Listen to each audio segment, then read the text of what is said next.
ప్రార్థన చేసుకుందాం.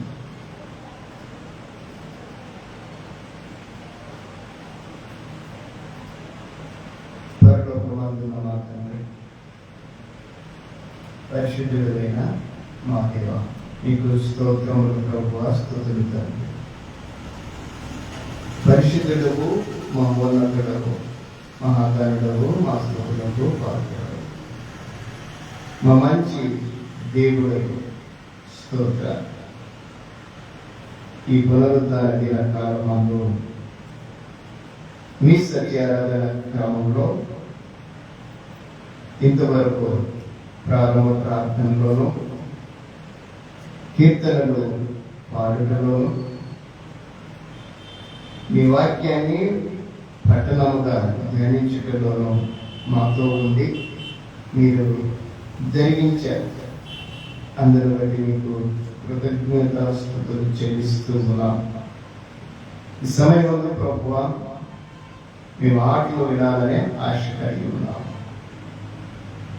మీ మాటలు మాతో మాట్లాడండి.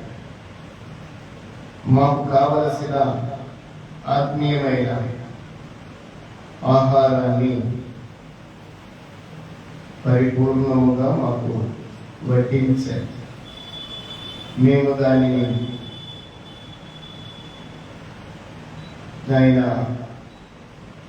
గ్రహించినట్లుగా సహాయం చేయండి. మా హృదయాలన్నీ కూడా తెరవబడినవి, వినగలిగిన చెవులను, గ్రహింపు కలిగిన మనస్సుతో కూడా ఆ వాక్యాన్ని, ఈ మాటలు మా హృదయంలో భద్రపరచబడి నెమరు వేసుకోగలిగిన స్థితిని మాకు కలిగించండి. దయ చూపించండి ప్రభు, మీ సహాయాన్ని కోరుతున్నాం.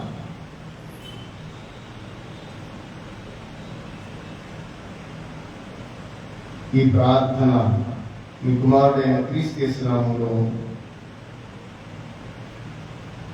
చేయించున్నాం మా పరమ తండ్రి. ఆమేన్. ముందుగా మన పరమ తండ్రి అయిన దేవాది దేవునికి నా యొక్క స్తుతులు స్తోత్రాలు చెల్లిస్తున్నా. అలాగే ఈ కార్యక్రమం కొరకు సిద్ధపడిన మీ అందరికీ, లైవ్లో ఉన్న వారికి ప్రత్యేకమైన వందనాలు చెల్లిస్తున్నా. నోట్బుక్లు ఉన్నాయా? మీ దగ్గర నోట్బుక్స్ ఉన్నాయా? ఉన్నాయా లేదా? ఉందా మరి నోట్బుక్? నోట్బుక్ లేని వారు నోట్బుక్ ఉంది, పెన్ ఉంది, తీసుకోండి. నోట్బుక్ లేని వారు ఒక నోట్బుక్, ఒక పెన్ మాత్రమే తీసుకోవాలి.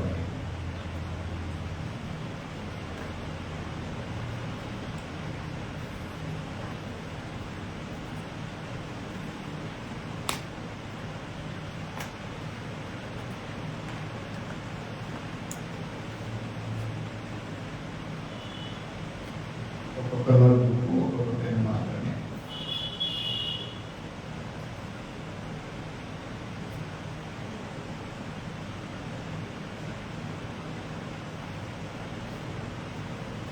ఏం రాస్తారు? ఎలా రాస్తారు? ఈరోజు డేట్ ఏంటి? ఈరోజు ఏ వాక్యపట్నం చేసామో అది రాయండి. చెప్పబోయే మాటల్ని జాగ్రత్తగా ఆలకించి మీ హృదయాన్ని ఆ మాటలు తాకితే ఆ వచ్చిన భావాన్ని కూడా రాసుకోండి. ముందుగా మీ పేరు రాయండి.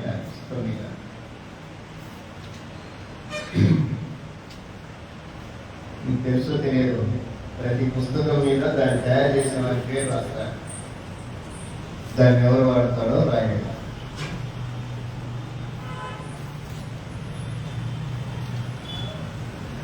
ఎవరైనా ఆ పుస్తకాన్ని వదిలేస్తే తయారు చేసిన కంపెనీ వారిని దగ్గరికి వెళ్ళి ఆ పుస్తకం ఓపెన్ చేసి అందులో ఎవరి పేరుందో పేరు ప్రాముఖ్యం.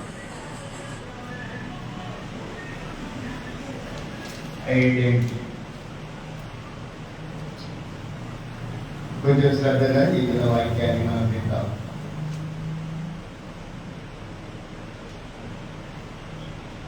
All of you listen here. మీరు వింటున్నారని నేను నమ్ముతూ ఉన్నాను. వాస్తవంగా ఇప్పుడు చదువుకున్న వారికి బాగానే నేను చెప్పాలి, ఆలోచన చేయాలి. ఒక ప్రత్యేకమైన వాటికి బాగానే మీ ముందు ఉంచడానికి ఇష్టపడుతున్నాను.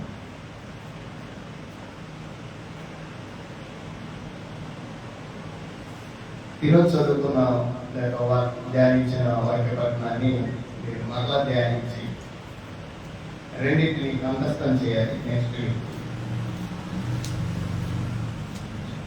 ఈ రెండు 25, 26, 125, 126, 125, 126 కీర్తన భాగాన్ని కంఠస్థం చేయాలి. నెక్స్ట్ మీకు కొంచెం ఆలోచన వస్తుంది.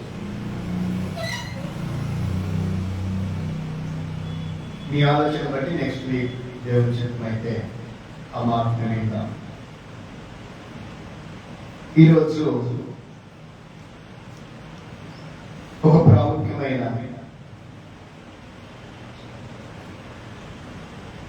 విషయాన్ని లేకుంటే వాక్యాన్ని మనం నేర్చుకోవడానికి ప్రయత్నం చేద్దాం. మత్తయి రాసిన సువార్త 7వ అధ్యాయం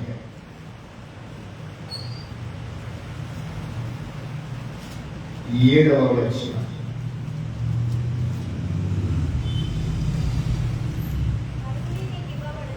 అడుగుడి మీకు ఇవ్వబడును, వెదకుడి మీకు దొరుకును, తట్టుడు మీకు తీయబడును. సరే సరే సరే.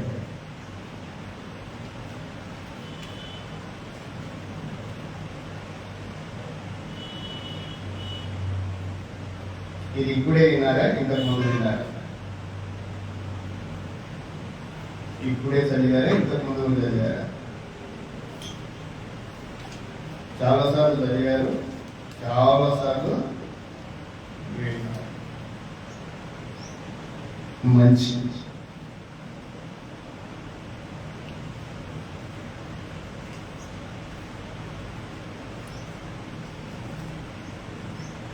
చాలాసార్లు చదివారు, చాలాసార్లు విన్నారు. అంతే కదా?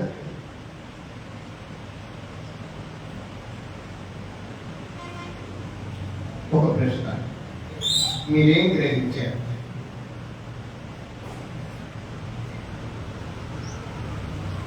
ఆ వచనంలో మీరేం గ్రహించారు?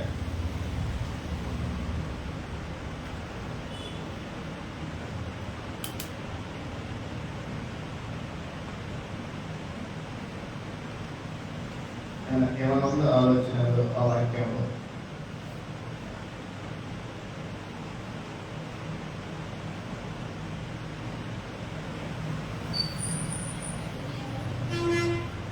ఆయన అడిగితే కొడుకుంటాం,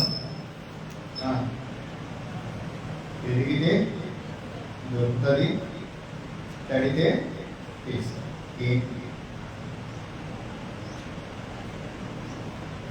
ఎలా అర్థం చేసుకుంటున్నారు వాటి బాగా?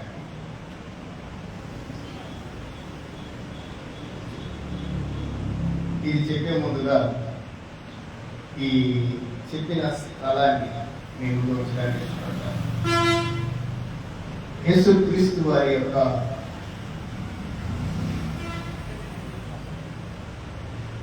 ఆత్మీయ ప్రయాణంలో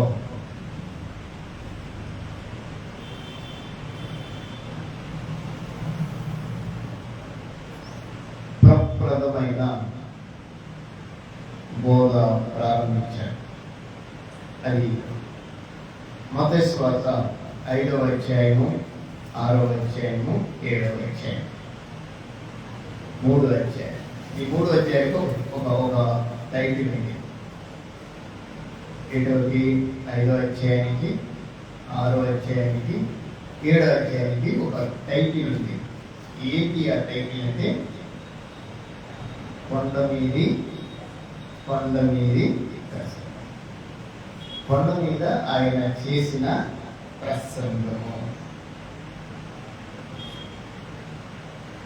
ఎంతసేపు చెప్పాడు? 3 అధ్యాయాలంత పొడుగు చెప్పారు.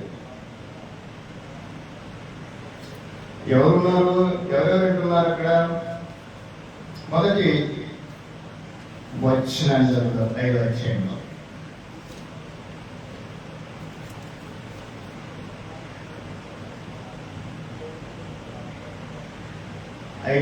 మొదటి వచనం. ఆయన ఆ జన సమూహములను చూచి కొండ ఎక్కి కూర్చుండగా ఆయన శిష్యులు ఆయన యొద్దకు వచ్చి, అప్పుడు ఆయన నోరు తెరిచి ఇలాగూ బోధింపసాగాను. బాగా వినాలి. ఎక్కడ కూర్చున్నాడు?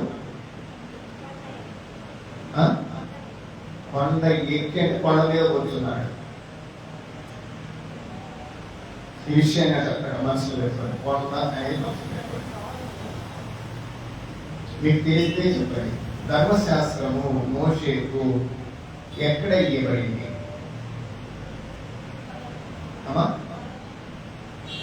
పర్వతం. ఏ పర్వతము? సినాయి పర్వతం. పరమంతుల దేవుడు ఇశ్రాయేలీని ఐగుప్తులో నుండి విడిపించి కనాను దేశానికి ప్రయాణం చేసే క్రమంలో వారు ఎర్ర సముద్రాన్ని దాటారు. దాటి సీనాయి అరణ్యానికి వచ్చారు. సీనాయి పర్వతం దగ్గర అందరూ ఉన్నారు. ఎవరు? ఇశ్రాయేలు. ఆ పర్వతం దగ్గర, పర్వతం మీద నుండి యెహోవా మోషేను పిలిచాడు. ఎక్కడికి? పర్వతం మీద ఎవరున్నారు? యెహోవా. ఎవరు పిలిచాడు? మోషేనే పిలిచాడు. మోషేను పిలిచి ఆ సర్వ సమాజానికి, ఆ ప్రజలకి కావలసిన, ఏ ప్రజలు? ఇశ్రాయేలీయులకి కావలసిన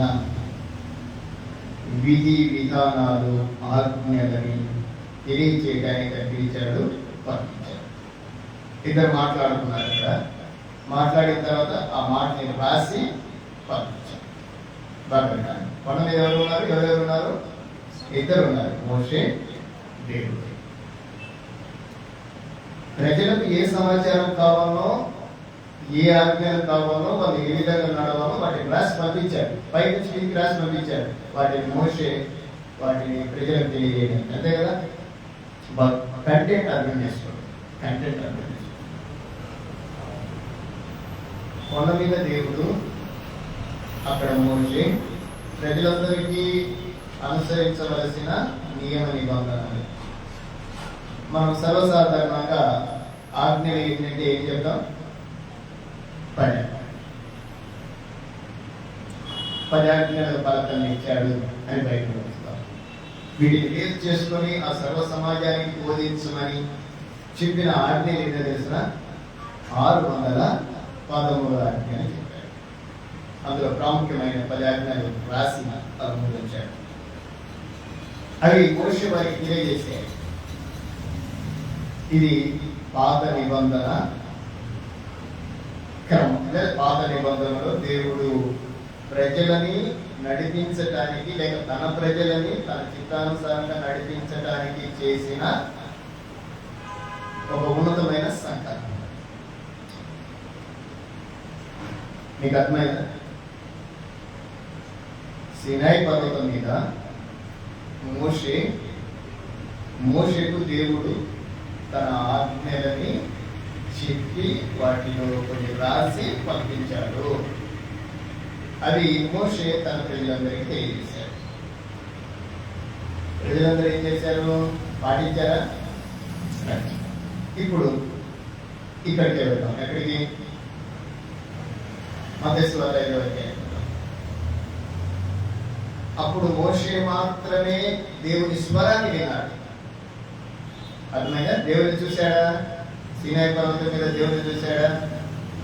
స్వరం మాత్రమే విన్నాడు. ఆయన వేలితో రాసిన పలకలు మాత్రమే తెచ్చాడు. అందువల్ల ఇప్పుడు కొండ మీద, ఏ కొండ మీద? ఇప్పుడు కొండ మీద, అప్పుడు కాదు. అప్పుడు సీనాయి పర్వతం. ఇప్పుడు యేసు ప్రభు ఆ జన సమూహమును చూసి జాగ్రత్తగానే, అప్పుడు కూడా ఎవరున్నారు? అక్కడే కొండ కింద ఎవరున్నారు? జన సమూహమే ఉన్నారు. అది అలా పక్కన. ఇప్పుడు జన సమూహాన్ని చూసి ఈయన కొండ ఎక్కి కూర్చుండి, అంతే కదా? ఇప్పుడు యేసు ప్రభు కనిపిస్తున్నాడా? కనిపించలేదా? అప్పుడు ఆయన కనిపించలే, వినిపించాడు. వినిపించడమే కాదు, వాటిని రాయించి పంపించాడు. బాగా వినాలి. కనిపించలే, వినిపించాడు, వాటిని రాసి పంపించాడు. ఇప్పుడు ఈ కొండ మీద జరుగుతున్న పరిస్థితిని, లేకుంటే ఆ యొక్క విధానాన్ని ఆలోచించి, ఈయన కొండ మీద ఉన్నాడు, జనసమూహం ఉన్నారు, ఆయన శిష్యులు ఉన్నారు. ఈయన కనిపిస్తున్నాడా? కనిపించలేదా?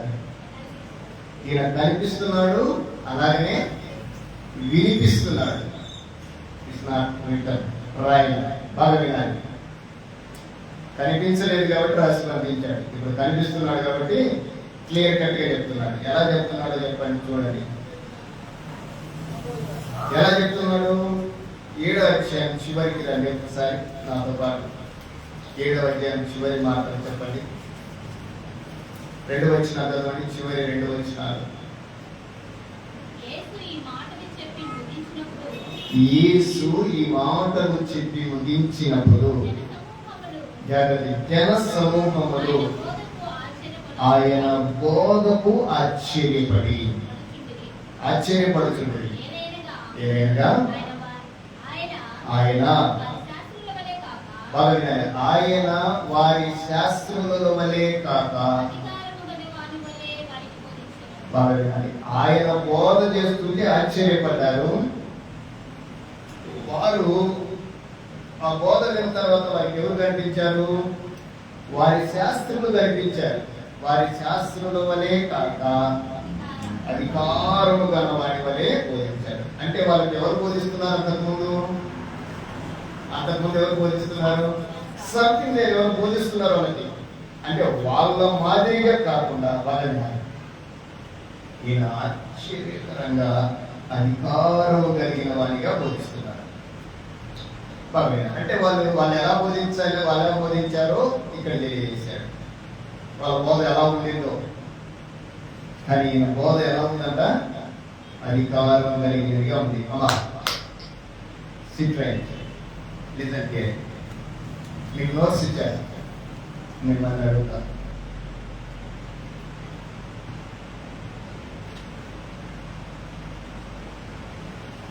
ఎక్కడ ఉన్నాం? ఆయన అధికారం గలవనిగా బోధించాడు. మీకు డిఫరెన్స్ ఏమైనా తెలిసిందా? అప్పుడు ఆయన మాట్లాడిన దానికి ఇప్పుడు మాట్లాడిన దానికి డిఫరెన్స్ తెలిసిందా? అప్పుడు కూడా ఆయన అధికారం కలిగిన వాటిగానే చెప్పినారు. నా నిబంధనను గైకొనాలని చెప్పాడు. ఆయన కట్టడాలను గైకొనాలని చెప్పాడు. ఆయన కనిపించలేక ఇక్కడ కనిపించి చెప్తున్నాడు. ఆ చెప్పిన క్రమంలో ఎందుకు ఇది చెప్పానంటే, అప్పుడు ఎలా చెప్పాడు, ఇప్పుడు ఎలా చెప్పాడో చెప్పాడు అని చెప్పాను. మీ మైండ్లోకి ఆ సన్నివేశాన్ని తీసుకురావడానికి, సీనాయి పర్వత సన్నివేశాన్ని, ఇక్కడ ప్రభు వారు కూర్చున్న కొండ మీద సన్నివేశాన్ని, రెండు కూడా చాలా దగ్గర పోలిక సంబంధం కలిగి ఉన్న పరిస్థితి. మనకు కొంచెం ఆలోచన.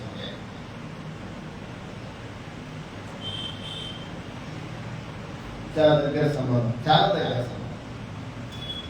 ఒక్కటే తేడా, అక్కడ కనిపించాడు, అక్కడ కనిపించలేదు, ఇక్కడ కనిపించాడు. అక్కడ రాసిచ్చాడు, ఇక్కడ డైరెక్ట్ గా వాళ్ళ హృదయాల్లో రాయడానికి ప్రయత్నం చేశాడు. రాయబడిన తర్వాత వాళ్ళు ఏం మాట్లాడారు? ఆయన బాగా ఆశ్చర్యపడి వారి శాస్త్రుల వలె కాక ఆయన అధికారం గలవారిగా బోధించిన బోధను బట్టి ఒకంత ఆయన్ని ఆలోచించేయడానికి ప్రయత్నం చేశారు. జన సమూహములు అక్కడ ఉన్నది ఆయన శిష్యుడు, జన సమూహములు ఆయన శిష్యుడు. ఈ విషయాన్ని మర్చిపోదు. అప్పుడు మోషే దేవుడు, కింద జన సమూహం. ఇప్పుడు అందరు కలిశారు, ఇక్కడ అందరు కలిశారు. ఆయన శిష్యుడు, జన సమూహం. అప్పుడు ఆయన జన సమూహం కలవలేదు, కానీ మోసే కలిశారు, అంటే ఆయన శిష్యుడు. కొన్ని చిన్న మార్పులతో పరమందుల దేవుడు ఈ భూమి మీద ఉండబడిన జనాన్ని తన సన్నిధికి నడిపించడానికి చేస్తున్న ప్రయత్నం. తన నియమ నిబంధనల్ని వాళ్ళ హృదయం మీద రాయాలనుకున్న ప్రయత్నం అది. ఇంకొక చిన్న వ్యత్యాసం అక్కడ చెప్తాను. అక్కడ ఇశ్రాయేలు సమాజం వారితోనే మాట్లాడాడు, ఇక్కడ బహుజన సమూహంతో మాట్లాడాడు. కొన్ని వ్యత్యాసాలు. అక్కడ ఇశ్రాయేలీలతో మాట్లాడటానికి, ఇశ్రాయేలీలను నడిపించి కానాను దేశానికి వారిని నడిపించడానికి మాట్లాడి రాసించిన పలకలు. ఇప్పుడు బహుజన సమూహం అంతా కూడా తన యొక్క ఆలోచన ప్రకారం తాను కోరుకున్న ఆ ఉన్నతమైన స్థలానికి చేరడానికి చేస్తున్న ప్రయత్నం. ఆ రోజు వారి భౌతికమైన కానాను ప్రయాణానికి వారిని నడిపించడానికి చేసిన ఆ ప్రయాణము ఈరోజు బహుజన సమూహం, ఆనాడు బహుజన సమూహం వల్లే పరమకానానికి నడిపించడానికి దేవుడు చేసిన ప్రయత్నం. ఇప్పుడు ఈరోజు మనం చదువుతున్నాం అందులోని భాగం. మీకు ఉపోద్ఘాతం అర్థమైతే ఈ పాఠం అర్థం, అందుకే మీకు ఉపోద్ఘాతాన్ని చెప్పాను. రైట్, 7వ అధ్యాయం 7వ వచనం. మీరు మిమ్మల్ని ఏమడిగానంటే ఇది మీరు చాలాసార్లు విన్నారు, చాలాసార్లు గ్రహించారు, ధ్యానించారు. మీకేం తెలిసిందే అంటే అడిగితే ఇస్తాడు, తెలిగితే దొరుకుతాడు, తగ్గితే తీస్తాడు. ఏంటిది? ఏమడిగితే ఏమి ఇస్తాడు, ఏం జరిగితే ఏం దొరుకుతుంది, ఏం జరిగితే ఏం చేయబడుతుంది. లేఖనాన్ని ఒకంత క్షుణ్ణంగా పరిశీలనాత్మకంగా ఆలోచించాలి. మనమందరం చదువుకున్నాం, నేను ఒక్కరినే నేను తక్కువ చదువుకున్నాను, అవునా కదా? నా చదివే చాలా తక్కువ మీ అందరికంటే, నాకంటే ఎక్కువగా మీరే చదివారు. అంటే నాకంటే ఎక్కువగా మీరు ఆలోచన చేయగలరు అని చెప్తున్నా, అవునా కదా? నాకంటే ఎక్కువ మార్కులు వచ్చాయి, నాకు చాలా తక్కువ మార్కులు. అదిగో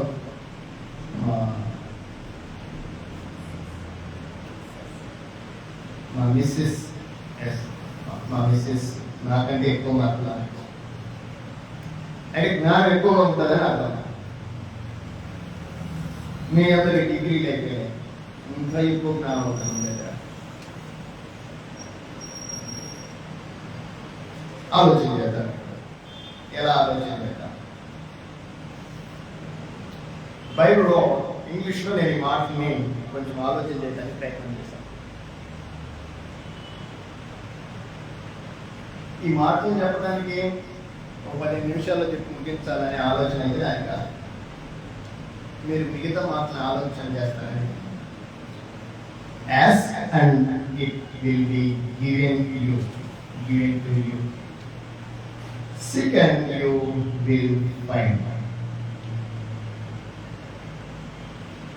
Knock and it will be open to you. ఈ బైబిల్లో వాక్యం. అడుగులే నీకు ఇవ్వబడును, వెదకులే నీకు దొరుకును, తక్కువే నీకు ఇవ్వబడును. Ask, seek, knock. రాసి చాలా బాగుంది బైబిల్ గ్రంథంలో.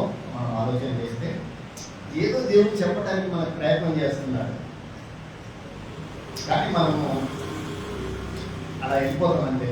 చదివామంటున్నాం కదా, అలా ఉంటాం. ఒకచోట ఒక మాట రాయబడింది, అది చెప్పి నేను ఇక్కడికి వస్తాను. నెహెమ్యా గ్రంథము 8వ అధ్యాయం 8వ వచనం చదవండి. నెహెమ్యా గ్రంథము 8వ అధ్యాయం 8వ వచనం.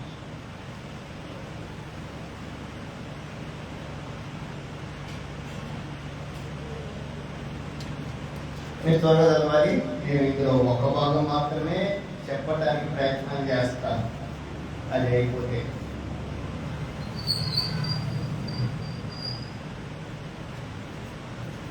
నెహెమ్యా గ్రంథము 8వ అధ్యాయము 8వ వచనం. 8 and 8 బాగా వినాలి. మనం 7 to 7 మత్తయి సువార్తలో నుండి ఎక్కడికి వచ్చాము?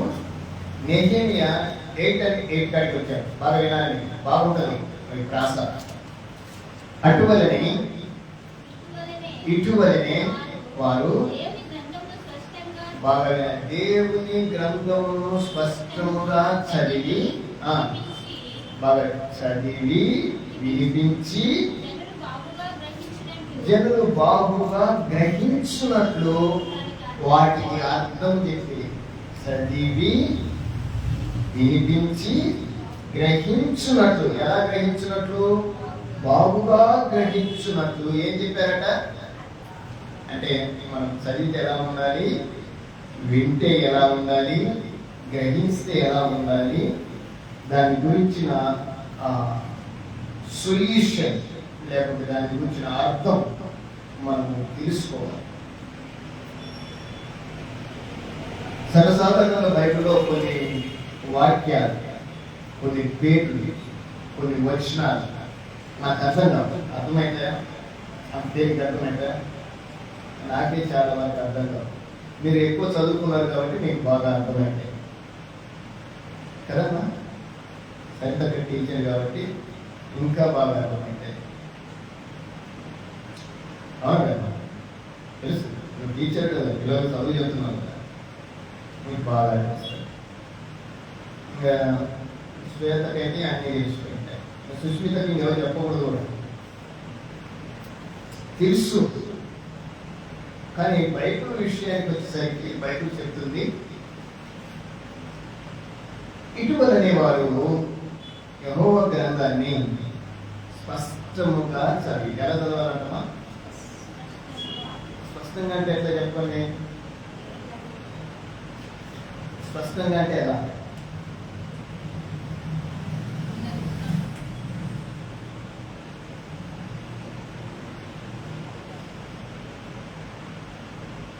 నేను చిన్నప్పుడు చదువుకునేటప్పుడు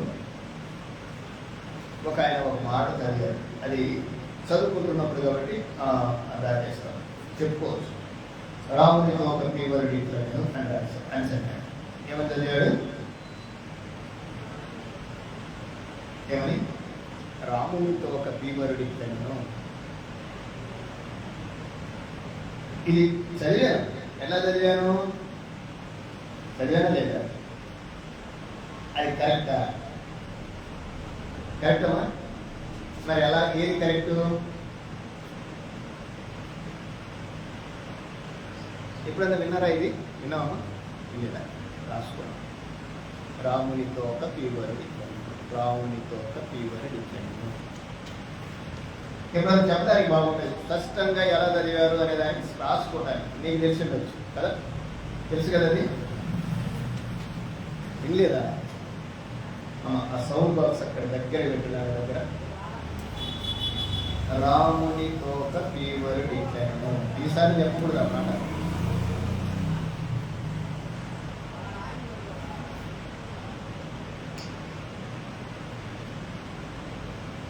నేను చెప్పాలనుకునే చెప్పలేను.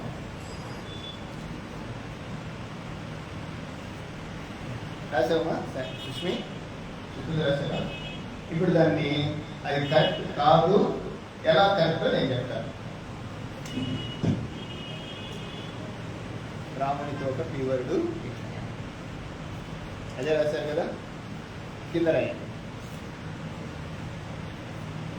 అంటే నేను మీకు స్పష్టంగా ఎలా చదవాలో చెప్పడానికి ప్రయత్నం చేస్తున్నాను. కింద ఏమని రాస్తారు? రామునితో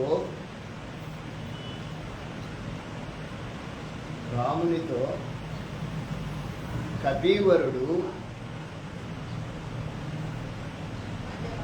ఇట్ల నేను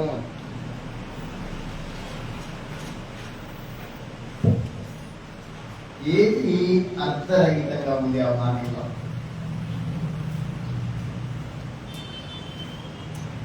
బైబిల్లో చాలా విషయాలు ఉన్నాయి, వాటి గురించి చెప్తే మీకు కొంచెం అర్థమవుతుందన్నట్టుగా చెప్పారు.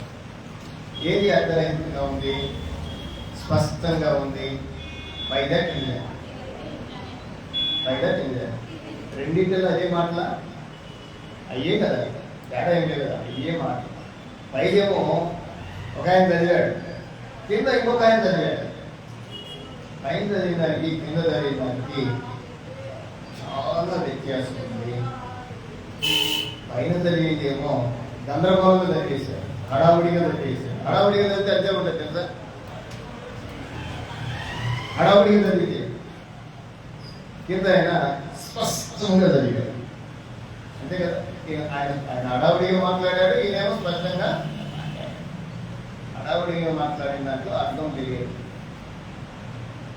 స్పష్టంగా మాట్లాడితే అర్థం చేస్తారు, అంతేనా?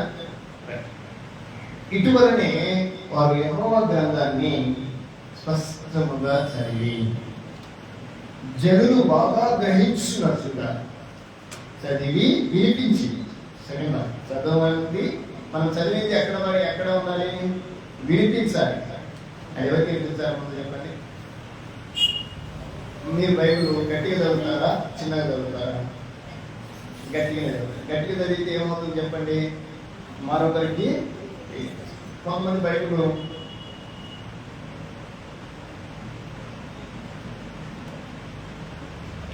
బైబిల్ చదవటం అంటే అవునా కదా? మీరు ఏం చెప్తున్నాడే ఇల్లు కనపడటంలా అంటే కదా మనం అనేది. బైబిల్ చదువుతుందా, నేను బైబిల్ చదువుతానని చెప్పరు. ఏం చేస్తున్నావు అంటే కళ్ళు కనపడటంలా అలా చదువుతామా? సుష్మితలాగా. ఒకవేళ ఏం చెప్తున్నావు అంటే ఆమె నుంచి డైలాగ్ ఏమవుతుంది అంటే ఇదే వస్తుంది, అదే కదా. స్పష్టంగా చదవాలి, అది వినపడాలి, దానికి అర్థం తెలియాలి, అది గ్రహింపుగా మన మనస్సులో నాటపడాలి.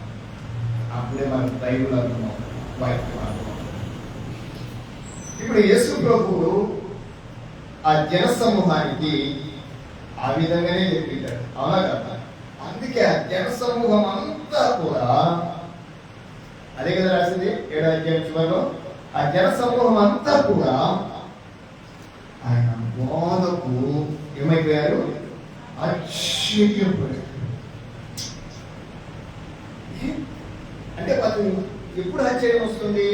ఎప్పుడు చూడనిది చూస్తే ఆశ్చర్యం, ఎప్పుడు విననేది వింటే ఆశ్చర్యం, ఎప్పుడు టచ్ చేయనిది టచ్ చేసినా. వారు యేసు ప్రభు మాటలన్నీ విన్న తర్వాత, ఆయన చెప్పినంతసేపు విన్న తర్వాత వాళ్ళకు ఒక మహోత్తరమైన ఆశ్చర్యానికి గురిపోయారు. ఆశ్చర్యానికి గురైపోవడానికి అర్థం తెలిసిన అయిపోయారు. ఆశ్చర్యం అంతే కదా. ఆ బోధ వారిని ఆశ్చర్యపరిచింది. ఎందుకు తెలుసా? ఆ బోధ ఇంతకు ముందు వాళ్ళు విన్నట్లుగా లేదు, కొత్తగా ఉంది. ఆ కొత్తదనం ఎలా ఉంది అంటే అధికారం కలిగినట్లుగా. అర్థమైందనుకుంటాను. అందుకు మీకు అడిగా, ఎన్నిసార్లు చదివారంటే చదివామన్నా, ఎన్నిసార్లు విన్నారంటే విన్నామన్నా. ఏం గ్రహించారంటే ఇప్పుడు మనం చెప్పే పైన ఉన్న వాక్యం కింద ఉన్న వాక్యం అంతేనా? ఇప్పుడు గ్రహించారు. అందులో ఒక మాట, ఏం మాట? అడుగుడి. Ask means ask. లెటర్స్ చెప్పండి. AS అడుగు.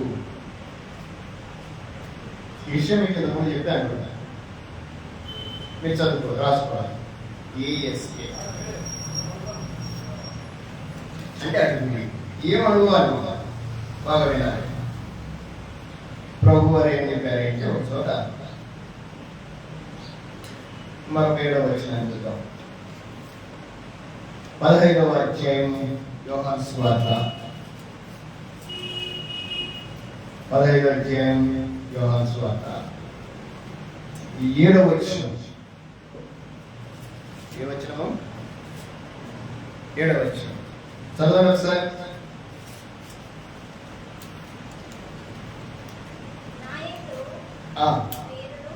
నా యందు మీరును మీ యందు నా మాటలు నిలిచి ఉండిన యెడల మీకేది ఇష్టమో అడుగుడి, అది మీకు అనుగ్రహింపబడును.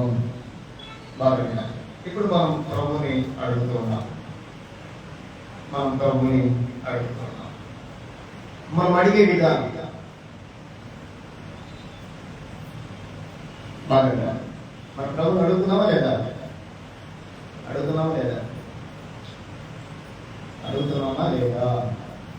ఏం అడుగుతున్నాం?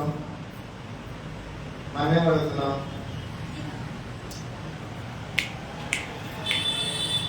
ఈ మనసులో ఏమైతే ఉందో అవన్నీ కావాలని అడుగుతాం. మనసులే కాదు, ఈ కంటికి ఏదైనా కనిపిస్తే అది కూడా కావాలని అడుగుతాం. మనసు చెప్పింది మనం మాట్లాడతాం, అడుగుంటే. కానీ ఇక్కడ ఈయన టిస్ట్ పెట్టాడు, ఒక మెలిక పెట్టాడు. ఏమని? నా యందు మీరును మీ యందు నా మాటలను, బాగా వినాలి, నా యందు మీరును మీ యందు నా మాటలు నిలిచి ఉండిన యెడల. ఏం నిలబడాలంట? మనము నిలబడాలి, మన మాట నిలబడాలి. అప్పుడప్పుడు మనం మాట్లాడుకుంటాం. ఏమైనా తెలిసినా మాట మీద నిలబడతావు అంటావా? నువ్వు ఛాన్సార్లు నువ్వు మాట చెప్పావు అంటే రాత్రి కూడా అన్నాను, నువ్వు మాట మీద నిలబడాలి. అవును కదా, మాట మీద నిలబడాలి. కానీ ప్రభు అంటున్నాడు, అడుగుడి మీకు ఇవ్వబడును, అడగంటే ఇస్తాను. కానీ నా యందు మీరును మీ యందు నా మాటలు నిలిచి ఉండిన యెడల నీకు ఏది ఇష్టమో అది నేను ఇస్తాను. వాస్తవంగా మన ఇష్టాన్నే కావాలనుకుంటాం, కానీ ఈ సబ్జెక్ట్ పక్కకి వెళ్ళిపోయింది. ఏంటిది? మనం నిలబడము, ఆయన మాట మనలో ఉండడం. ఆయన మాట మనలో ఉండడం అంటే ఆ వాక్యము మనలో ఏ విధంగా ఉండాలి? నిలిచి ఉండటము. చెప్తాను వినండి. నిలిచి ఉండటం. శ్వేత, ఆ ల్యాప్టాప్ లో ఇదిగో ఆ పాట పెట్టమ్మా అంటే వస్తుందా రాదా? ఎలా వస్తుంది? అందులో అది స్టోర్ అయింది. బాగా వినాలి. నా కోరిన పాట రావాలి, ఇదిగో ఆ పాట అందులో పెట్టమ్మా. మరి మీరు నెట్ కనెక్షన్ అనగాకండి, వితౌట్ నెట్. ఆ నెట్ కొడితే ఆ పాట అవుతుంది. ఈ క్యాల్కులేషన్ కాదు, వితౌట్ నెట్. మరొక దానితో సంబంధం లేకుండా నా జ్ఞానాన్ని బట్టి నేను దాంట్లో ఫీడ్ చేసి ఉంటే నాకు కావాలనుకుంటే నాకు ఇప్పుడు వస్తుంది. అది అందులో స్టోర్ అయి ఉంటే నిలిచి ఉండటం అంటే నా హృదయంలో ఆయన మాటలు నిలిచి ఉండాలి, స్టోర్ అయి ఉండాలి. మన యొక్క స్థితి ఆయనలో నిలిచి ఉండాలి. మనం నిలిచి ఉండాలి, ఆయన మాటలు కూడా నిలిచి ఉండాలి. ఈ రెండు నిలిచి ఉంటే ఇప్పుడు మీరు అడగండి అన్నాడు. మనం అడిగేస్తాం, అంతే కదా. ఎందుకు? అడుగుడి ఇవ్వబడి. అదే ఇప్పుడు మనం చెప్పేది కూడా. కానీ అడిగే విషయంలో, దేవుని దగ్గర మనం పొందుకునే విషయంలో ఆయన ఏమని మాట్లాడుతున్నాడు అంటే, నా యందు మీరును మీ యందు నా మాటలను నిలిచి ఉండినే కదా మీరు నిలబడాలి, మన మాటలు నిలబడాలి. మనం నిలబడతామా నిలబడలేమా? నిలబడతామా నిలబడతామా? నిలబడతామా నిలబడతామా?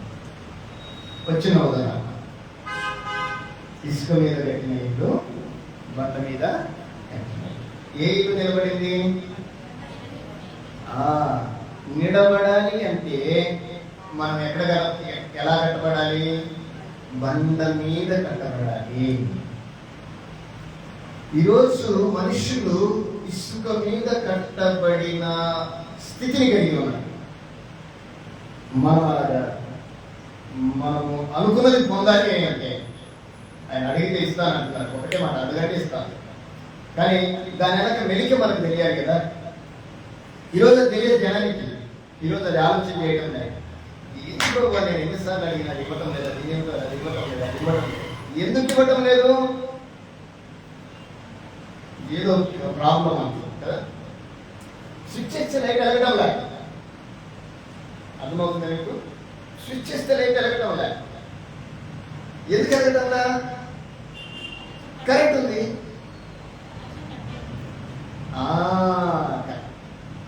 ఈ లైట్ వెలగడానికి ఆ స్విచ్ కి మధ్యలో కనెక్షన్ ఏదో కట్ అయింది, అందుకే లైట్ వెలగడం. నువ్వు అడిగితే దేవుని దగ్గర నుంచి నీకు సమాధానం రావడం లేదంటే అర్థం ఏంటంటే ఆయనతో నీకు కనెక్షన్ ఏమైపోయింది, ఏదో సంథింగ్ జరిగిపోయింది అంతే కదా. లైట్ అందుకే కదా వెలగదు. కొన్నిసార్లు మన ఇంట్లో లైట్లు ఎలా ఉంటాయి, అది వెలగాలి అంటే ఏం చేయాలి? కనెక్ట్ చేయాలి. ఆ రెండింటిని కలపాలి. ఏ రెండింటిని? ఆ వైర్ని ఈ వైర్. నా యందు మీరును, మీ యందు నా మాటలు నిలచాలి. ఆ రెండు కలిస్తే లైట్ వెలిగింది. ఆ రెండు కలిస్తే ప్రభు ఏం చెప్తున్నాడు అంటే నీకు ఏది ఇష్టమో, ఏ దేవుడైనా అలా చెప్పాడా? ఎవరైనా అలా చెప్తారా? చెప్తారట. ఈయన చెప్పాడు, నీకేది ఇష్టమో నిలిచి ఉండటం. శిష్యులు ఏమవుతుందని ప్రయత్నం చేస్తారు. సింపుల్ గా త్వరగా నేను విన్నాను. ASK సరే, నువ్వు అనుకున్న సాధించాలంటే ఈరోజు ఈ విషయాన్ని మైండ్ లో ఉండాలి. అందుకే నీకు నోట్స్ ఇచ్చాను. ఏ ఫర్ ఏంటో చెప్పండి.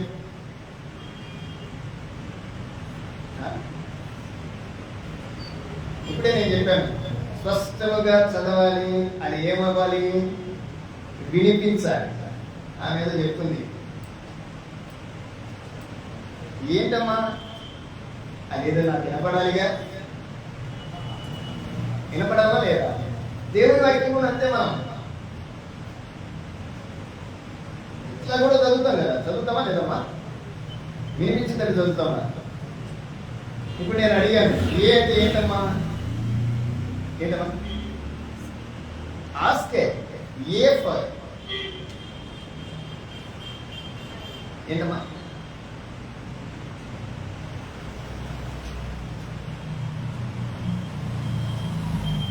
A for attitude.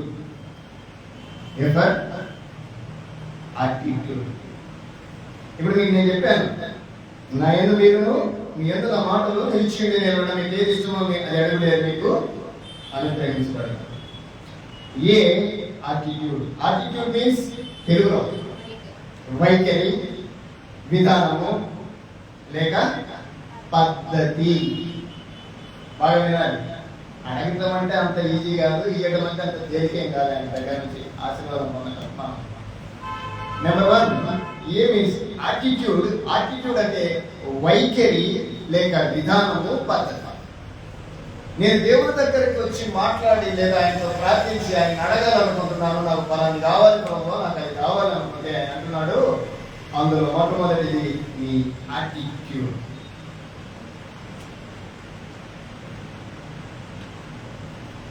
ఏంటంట? యాటిట్యూడ్. ఏ విధంగా ఉంటుంది మన యాటిట్యూడ్, మన పద్ధతి? ఎక్కువ కలుగుతుంది మీకు చూపిస్తాను. ఇద్దరు, ఒక మెల్ని ఒక ఫిమేల్, ఇద్దరు మెల్ని ఫిమేల్. దానియేలు గ్రంథం 6వ అధ్యాయం 4 నుంచి 5 వచనాలు. దానియేలు గ్రంథం 6వ అధ్యాయం 4 నుంచి 5 వచనాలు. మీరు తొందరగా చదివితే నేను ముందుకు వెళ్తాను. 6, 4, 5.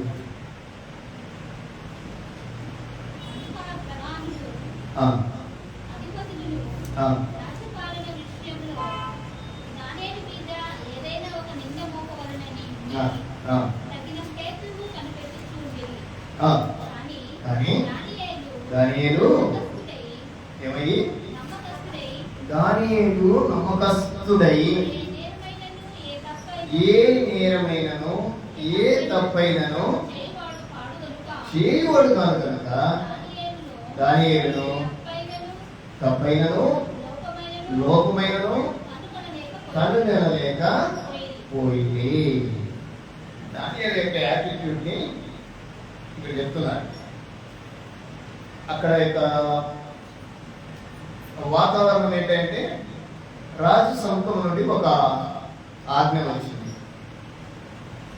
రాగల కొన్ని దినాల్లో, ఒక నెలలో, ఒక 30 రోజులు ఎవరు కూడా బబులోనులో దేవునికి తప్ప మరొక దేవుణ్ణి పూజించకూడదు. ఒక శాస్త్రం.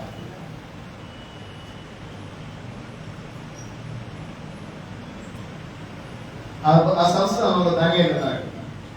ఇది ఎంత ఎందుకోసం అంటే దానియేలు కోసం. దానియేలు ఏం చేస్తున్నాడంటే ఆయన తన దేవునికి ముమ్మారు ప్రార్థన చేస్తూ ఉన్నారు. దానియేలుని మిస్యూజ్ చేయాలి.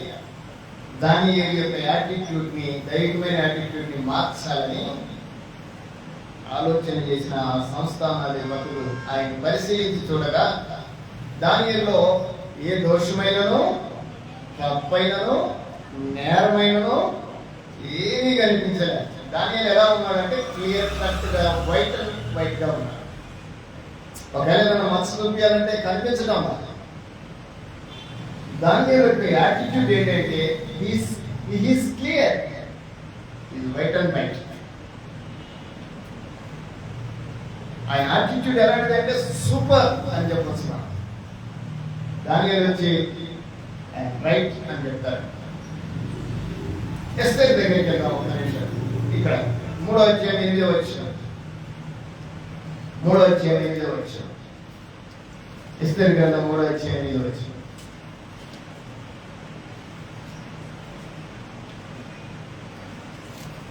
నేను త్వరగా చదవాలి, నేను త్వరగా చూపించాలి.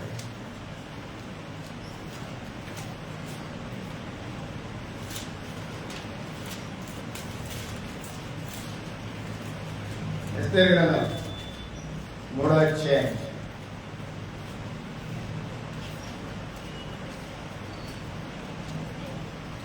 8వ వచనం.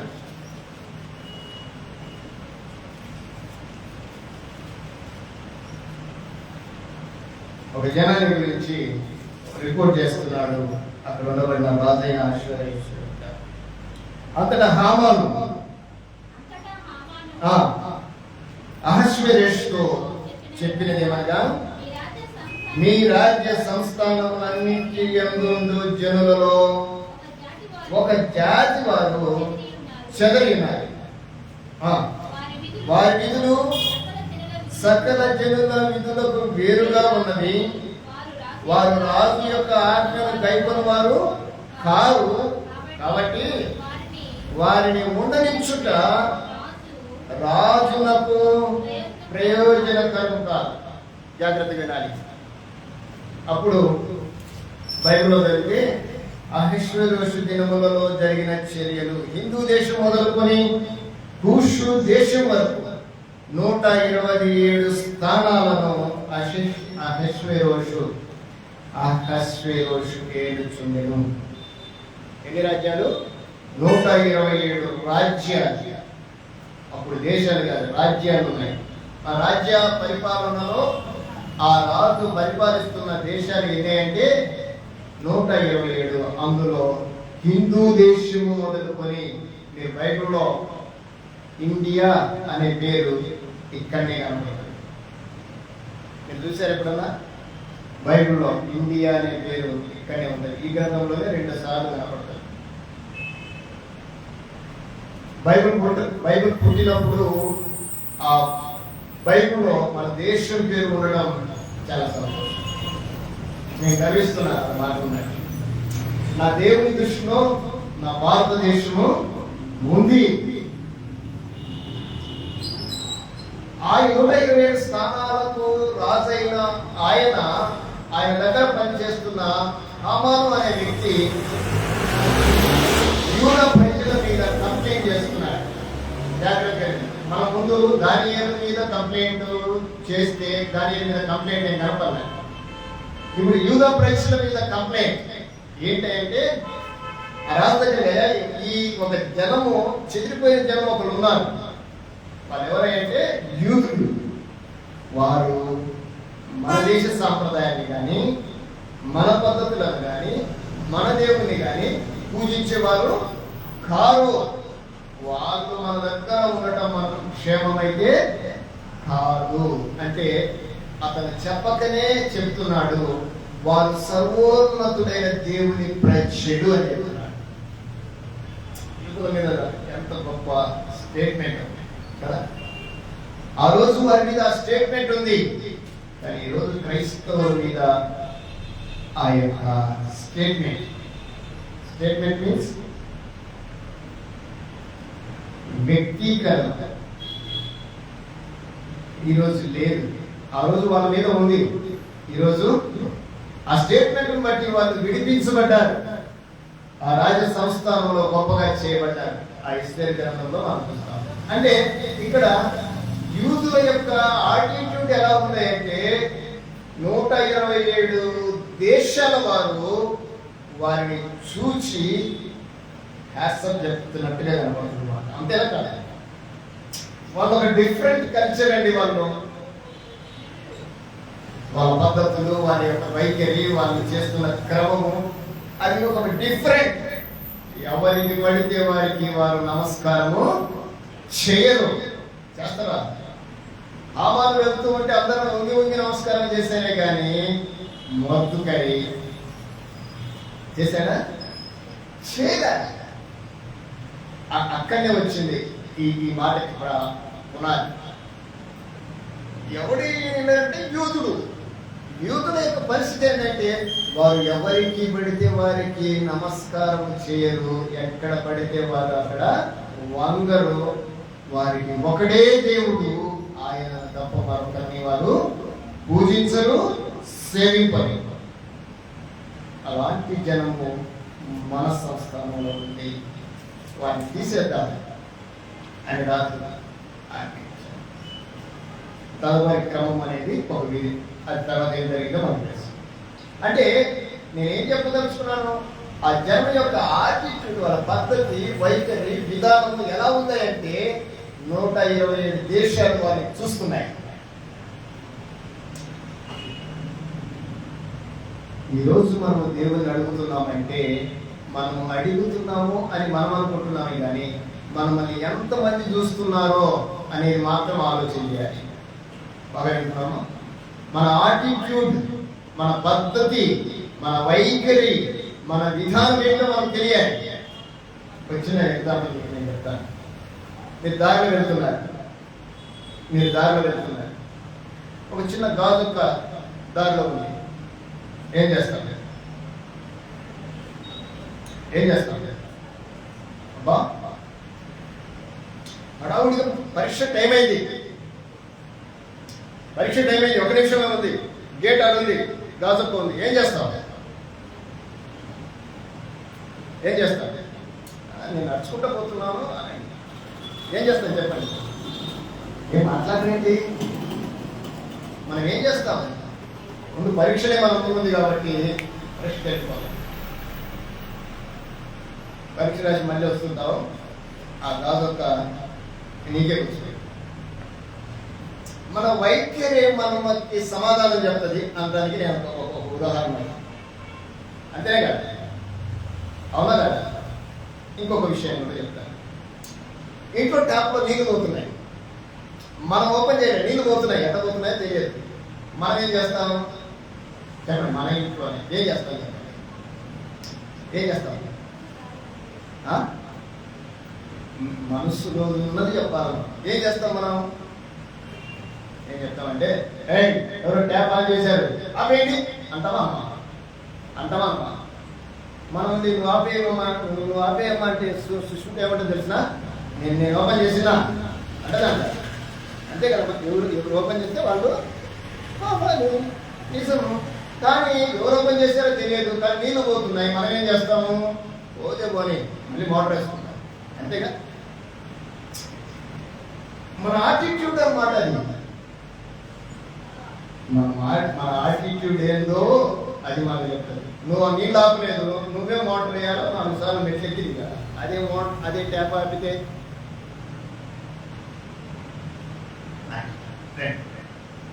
రెండవది. మొదటిది మన వైఖరి, అంటే ఇద్దరు విషయాలు మీకు చెప్పాను, అందులో మనల్ని కూడా చెప్పాను. రెండవది success. Yes means success, success means విజయం.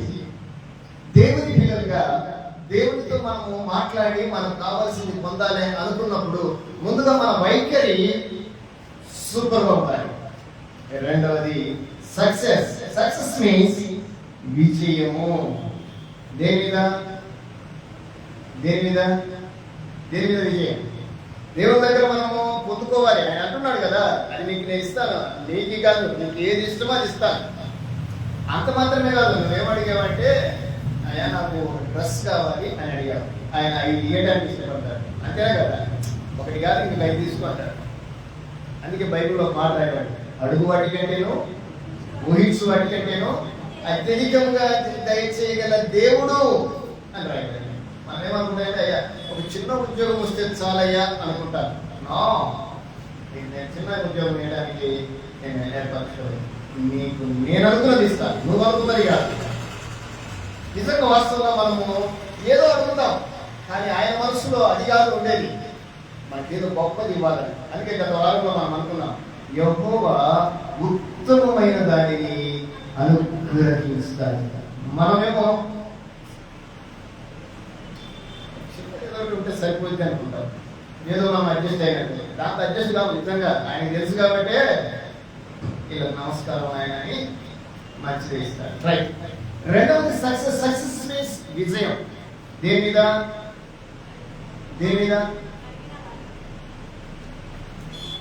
లోకం మీద, చెడు మీద. నువ్వు దేవునితో మాట్లాడుతున్నావు, ఈ విషయం మర్చిపోకూడదు. దేవుణ్ణి అడుగుతున్నావు, దేవునే కదా ఆయన అడగమన్నది. అడుగుడే మీకు ఇవ్వబడును అన్న మాట దేవునితోటే కదా, దేవుని ప్రజలను గురించే కదా. ఆయన వారిని ఏ విధంగా మోల్డ్ చేస్తున్నారు, ఆయన మాటలలో వాళ్ళు ఆశ్చర్యపడడానికి గల కారణం ఏంటంటే, ఇదిగో ఇంత రోజుతో చెప్పాడు వాళ్ళకి. సక్సెస్ మీన్స్ విజయం. విజయము దేని మీద? చెడు మీద, లోకం మీద. యోహాను పత్రికలో ఒక మాట రాయబడింది, 2వ అధ్యాయం 15వ వచనంలో. ఈ లోకమునైనను, మొదటి యోహాను పత్రిక 2వ అధ్యాయం 15వ వచనం, ఈ లోకమునైనను లోకములో ఉన్న వాటినైనను ప్రేమించుకుడి. లోకములో ఉన్నదంతయు నేత్రాశ, శరీరాశ, శ్రీముఖుడమును. చదవండి, ఎందుకు చదువుతుంటే మనతో ఉన్నారు. మొదటి యోహాను 2వ అధ్యాయం 15వ వచనం, లోకమునైనను ప్రేమికుడి.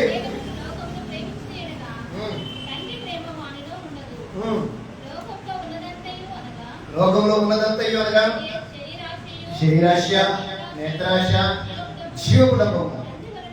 అవి తండ్రి వలన పుట్టినవి కావు, అవి లోక సంబంధమైనవి.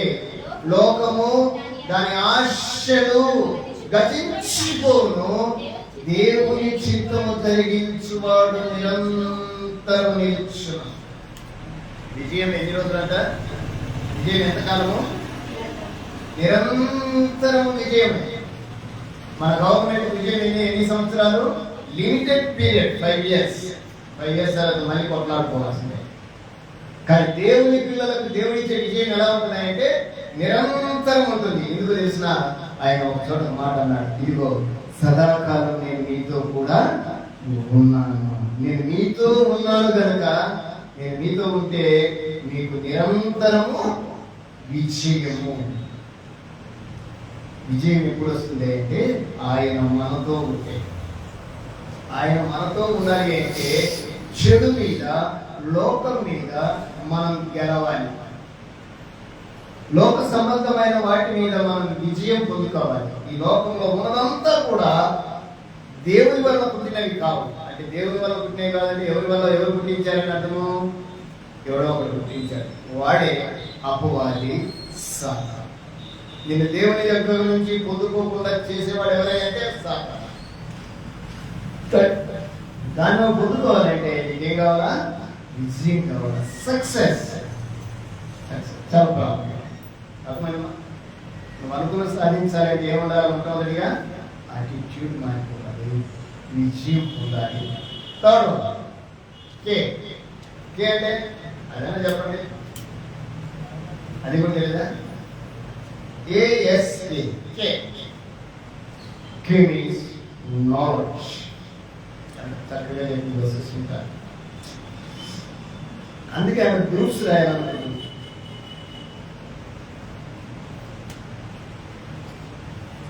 ఆ నాలెడ్జ్ ఉందానికి నవ్వగానే పెద్దలు ఉన్నారు, నవ్వి నన్ను ఆపుచేనే పండుతుందట. మీరు అడుగుతారు సుష్మిత ఏదో చిన్నగా చూస్తున్నారు. మీ అందరికంటే గొప్ప పోస్ట్ కొట్టి మీతోటి నమస్కారం పెట్టించుకుంటే సుష్మిత జాగ్రత్త. ఎందుకంటే తెలుసు ఏంటి కే అంటే నాలెడ్జ్ అని తెలుసు. నాలెడ్జ్ మీన్స్, నాలెడ్జ్ అంటే జ్ఞానము. జ్ఞానము తెలివి, జ్ఞానము తెలివి. బైబిల్లో కొలస్సీలకు రాసిన పత్రిక 2వ అధ్యాయం 3వ వచనంలో, కొలస్సీలకు రాసిన పత్రిక 2వ అధ్యాయం 3వ వచనంలో పౌలు గారు తన ఏర్పరిచిన సంఘంతో మాట్లాడుతూ చెప్తున్న మాట ఏంటంటే, కొలస్సీలకు రాసిన పత్రిక 2వ అధ్యాయం 3వ వచనం, బుద్ధి జ్ఞానము సర్వసంపదలు ఆయన యందే. పౌలు గారు చెప్తున్నారు, ఎంత చెప్తున్నారు చూడండి. జ్ఞానం ఎక్కడుందట? ఎక్కడుందటమ్మా? ఎక్కడ? ఆయన యందు ఉన్నాయి, దేవుని దగ్గర ఉన్నాయి. మీకు జ్ఞానం కావాలంటే నేను ఒక మాట చెప్తానని చెప్తాను. మీరు సామెతల గ్రంథాన్ని చదవండి. ఒకసారి సామెతల గ్రంథంలోకి వెళ్దాం. 1వ అధ్యాయం తర్వాత సామెతల గ్రంథం 1వ అధ్యాయం ముగించేస్తారు. 1వ అధ్యాయం 2వ వచనం, జ్ఞానమును ఉపదేశమును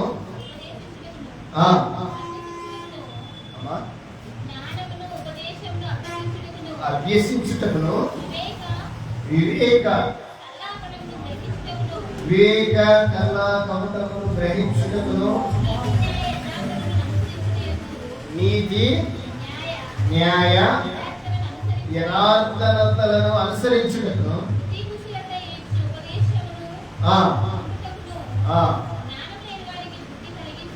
జ్ఞానము లేని వారికి బుద్ధి కలిగించుటకును యవ్వనులకు తెలివి వివేచన దీని చదివితే జ్ఞానం ఏంటో తెలుస్తుంది. జ్ఞానముడు అజ్ఞానముడు తెలుస్తుంది. దీంట్లో ఈ సామెతల గ్రంథం మీరు చదవండి. యవనస్తులు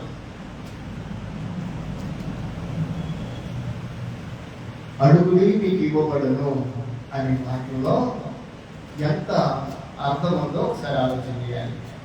ఏముందట? ఎంత అర్థం ఉందో ఎంత బాగా మాత్రం. ఇప్పుడు నన్ను అడగాలంటే నా యాటిట్యూడు, నా సక్సెస్, నా నాలెడ్జ్ పునాది ఉండాలి. అర్థమవుతుందమ్మా?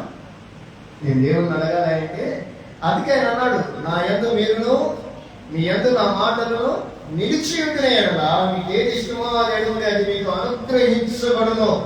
వచ్చేస్తారు లైట్ వేస్తే స్విచ్ వేసి లైట్ వెలిగినట్టే. ఎప్పుడు ఇలా ఉంటే అలా ఉండాలంటే ఏమై ఉండాలి? Attitude, success, knowledge. ఇది చాలా. ఇవి లేకుండా మనం అడిగింది అడుగువాడు పొందుతున్నాడు అని రాయబడింది కింద. అవునా కదా? అడిగిన వాడు పొందుకుంటున్నాడు. ఎలా పొందుకుంటున్నాడు? ఇదిగో ఇలా ఉన్నాడు కనుక పొందుకుంటాడు. నేను ప్రార్థన చేస్తే రావడం వాళ్ళకు వస్తుందే అంటుంటాం అప్పుడప్పుడు. ఇది కాదు. మనకు దేవుడు ఈరోజు చెప్పిన మాట ఏంటంటే, ఇదిగో మీరు అడిగితే నేను ఇస్తానికి సిద్ధంగా ఉన్నా. మీరు అడిగింది నేను ఇయ్యాను. అక్కడ అన్నాడు మీకు ఏది ఇష్టమో అది అడగమన్నాడు.